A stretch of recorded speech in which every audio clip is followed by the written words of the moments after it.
एक वक्त था जब ये सिर्फ मछुआरों को गाँव कहकर जाना जाता था। वहाँ पर बंजर ज़मीन और रेत के अलावा कुछ भी नहीं था। लेकिन आज इंफ्रास्ट्रक्चर के मामले में वो पूरी दुनिया के सब कंट्रीज़ को और सभी सिटीज़ को पीछे छोड़ देता है।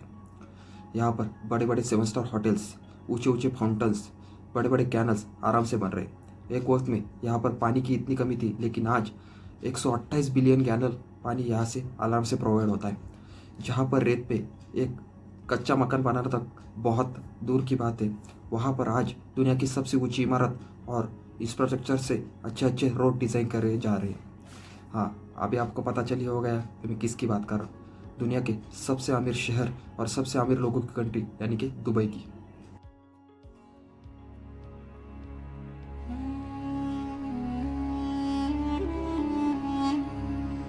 अभी आप बोलेंगे कि दुबई में ऑयल के कुएं इस वजह से वो ज़्यादा अमीर है, लेकिन अगर अपन रियलिटी जाकर देखें और नेट पर वगैरह सर्च करें तो इनके जीडीपी का सिर्फ 5% हिस्सा ही वो ऑयल से आता है और बाकी का पूरा ये जो इंफ्रास्ट्रक्चर और टूरिज्म से कमाते हैं। वैसे दुबई तो यूएई में स्थित है, यानी कि यूनाइटेड अरब इमिरेट्स में। यूनाइटेड अरब इमिरेट्स ये जो पूरी कंट्री बनी वो 7 देशों की मिलकर बनी और यहाँ के प्रोसेसेस और जो पीएम प्रेसिडेंट वगैरह बनते उनका जो चुनाव होता है वो भी अलग से होता है। इन 7 कंट्रियों ने मिलकर डिसाइड किया है कि यूएई का जो सबसे बड़ा स्टेट है यानी कि अबू धाबी, उसका जो मेन जो रूलर रहेगा वही ये पूरे कंट्री का प्रेसिडेंट रहेगा, और दुबई का जो अपना मेन पॉइंट है, दुबई के जो रूलर रहेंगे वो इनके पीएम रहेंगे। अभी अपन आते हैं अपने मेन सब्जेक्ट दुबई पे। अगर दुबई को अपन अदर कंट्रीज या अदर शहर से कंपेयर करें तो वो सबसे अलग दिखता है।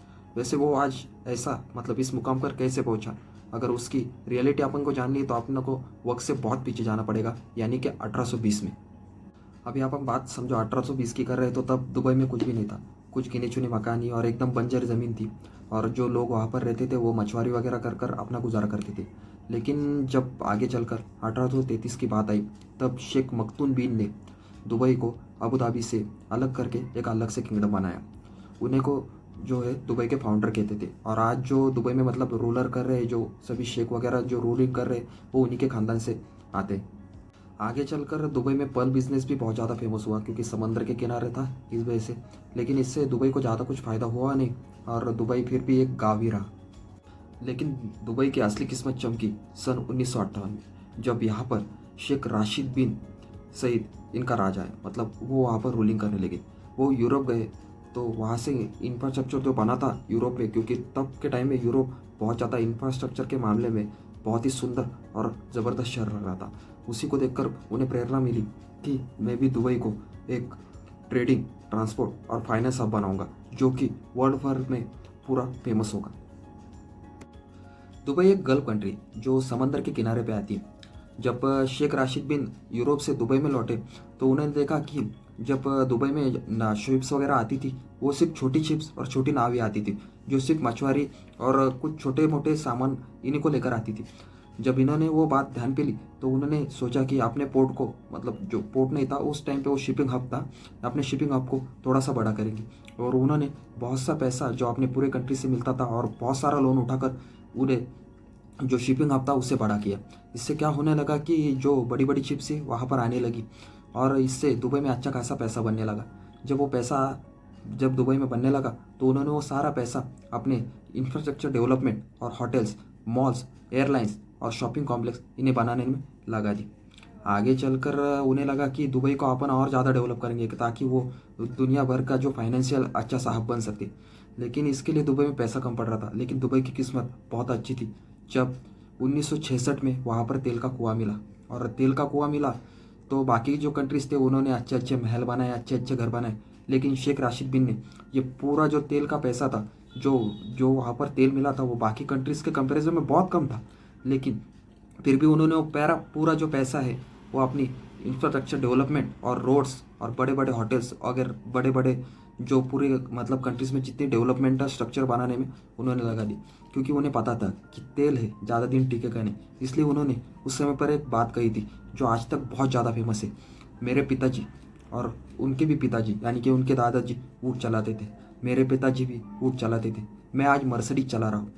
मेरा बेटा जो आज रेंज रोवर चला रहा है शायद उसका बेटा भी आगे चलकर रेंज रोवर चलाएगा। लेकिन क्या मालूम उसके आगे की जो मेरी पीढ़ी आएगी वो फिर से उठ चला। अभी दुबई में डेवलपमेंट के साथ साथ भी बहुत सी चीज़ें हो रही थी, यानी कि दुबई का इंफ्रास्ट्रक्चर तो डेवलप हो ही रहा था, साथ साथ वहाँ पर शिपिंग की संख्या, जो शिप्स वगैरह आती थी उनकी भी संख्या बहुत ज़्यादा मात्रा में बढ़ रही थी। अभी दुबई में एक अच्छा फ्यूल फिलिंग और दुबई में एक अच्छा शिपिंग रिपेयरिंग वगैरह ये पूरी चीज़ें अगर वहाँ पर शिप्स को मिलने लगे तो और ज़्यादा शिप्स की संख्या वहाँ पर बन जाएगी। इसलिए शेख राशिद ने एक बात सोची कि यहाँ पर मैं एक पोर्ट बनाऊँगा, इसलिए उन्होंने उसी वक्त बहुत सारा पैसा लगाकर पोर्ट राशिद बना दिया। अभी पोर्ट राशिद बनने के बाद तो वहाँ पर बहुत ज़्यादा शिप्स वगैरह आने लगी, दुबई में और ज़्यादा डेवलपमेंट बढ़ने लगी। इससे दुबई एक अच्छा सा ट्रेडिंग हब बन चुका था, यानी कि शिप्स वगैरह आती थी और वहाँ पर बहुत ज़्यादा ट्रेड होने लगा था।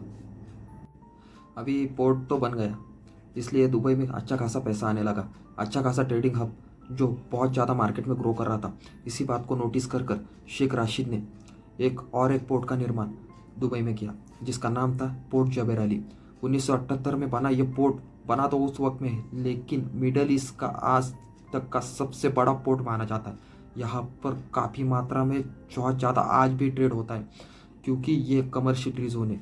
हाँ, आपने सही सुना, ये कमर्शियल फ्री जोन है, क्योंकि उस वक्त पूरे शिप्स और पूरे जो ट्रेडिंग हब, मतलब जो बाहर जो पूरे वर्क करते थे, उनका जो पूरा ध्यान था अपनी तरफ अट्रैक्ट करने के लिए शेख राशिद ने वो कमर्शियल फ्री जोन बनाया, ताकि वहाँ पर टैक्स फ्री और जो पोर्ट वगैरह मतलब जितने भी शिप्स वगैरह आएंगे उनके लिए सभी टैक्स जो है माफ रहेगा।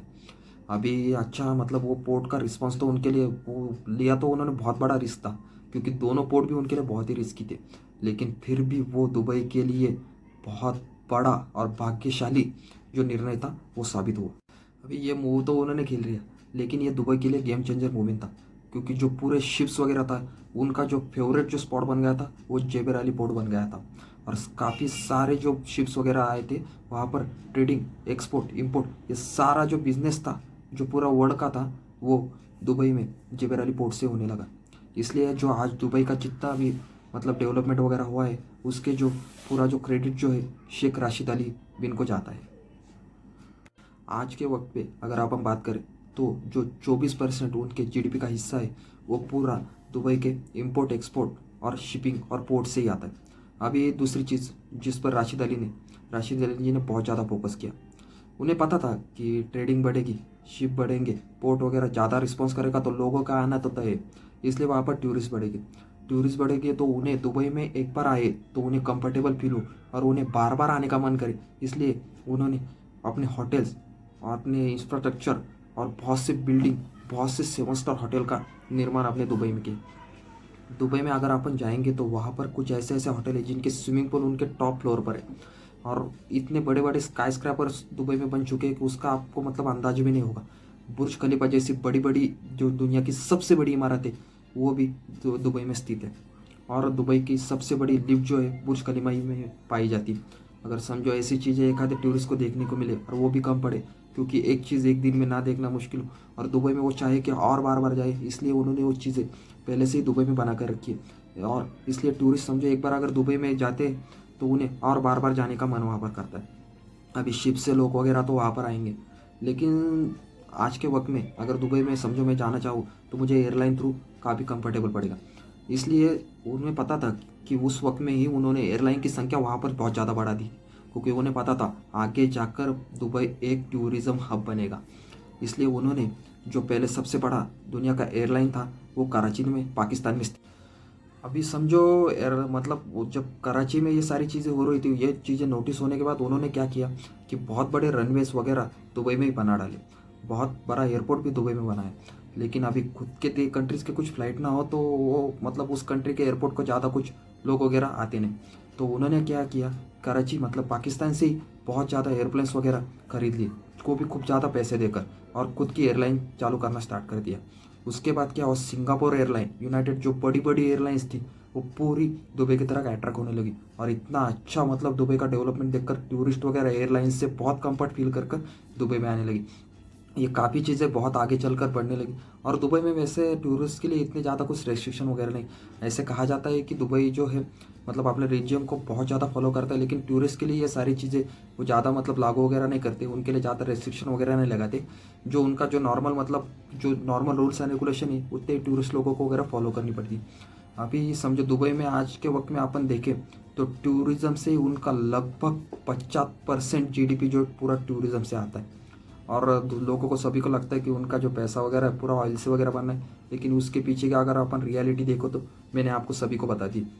और बाकी जो उनका मतलब जो पानी वगैरह जो अभी आप बोल रहे होंगे कि वहाँ पर मतलब इतना बड़ा जो रेत का पूरा जो मतलब डेजर्ट वगैरह फैला है, लेकिन फिर भी वहाँ पर पानी वगैरह मतलब इतने ज़्यादा बैरल्स वगैरह कैसे। तो उन्होंने ऐसा प्लांट खोज कर निकाला है कि दुबई का जो समंदर का खारा पानी है वो उसे ही फिल्टर कर कर पीने लायक बना सके। और पीने लायक फ़िल्टर मतलब जो वहाँ पर बिस्लरी में जो मिलता है अपने यहाँ, वो वहाँ पर खारे पानी को फ़िल्टर करके आज दुबई में सारे लोगों के घर पर पहुँचता है। वहाँ पर पुलिस अच्छे से अगर अपन देखें तो पुलिस तक मर्सिडीज़ और लैम्बोर्गिनी जैसे फरारी जैसे अच्छे अच्छे कार में घूमती। जो नॉर्मल वर्कर का अगर अपन वहाँ पर पेमेंट देखें, जो आपने यहाँ पर 10,000 9,000 है, वो वहाँ पर लगभग 80,000 से 1 लाख तक है उनके अगर करेंसी को आपने यहाँ पर कन्वर्ट करें। लेकिन अगर रियलिटी में अगर अपन देखें तो जो ये पूरा डेवलपमेंट वगैरह हुआ तो उसके लिए उन्होंने दुबई के प्रॉपर जो लोग थे उनका इस्तेमाल नहीं किया। उन्होंने बहुत से अलग अलग कंट्रीज से लोगों को बुलाकर उन्हें बहकावे में लाकर ये पूरे स्ट्रक्चर वगैरह बनाए, क्योंकि ये पूरा जो काम थी वो गवर्नमेंट एक आधे एम्प्लॉय को दी थी। वो एम्प्लॉय वगैरह वर्कर लाते तो एम्प्लॉय जो लोगों के साथ ऐसा फ्रॉड कर कर उनसे ये काम करवा लेते थे। अगर आप बहुत से मतलब यूट्यूब पर वगैरह सर्च करोगे तो आपको ये चीज़ें सभी पता चली जाएगी।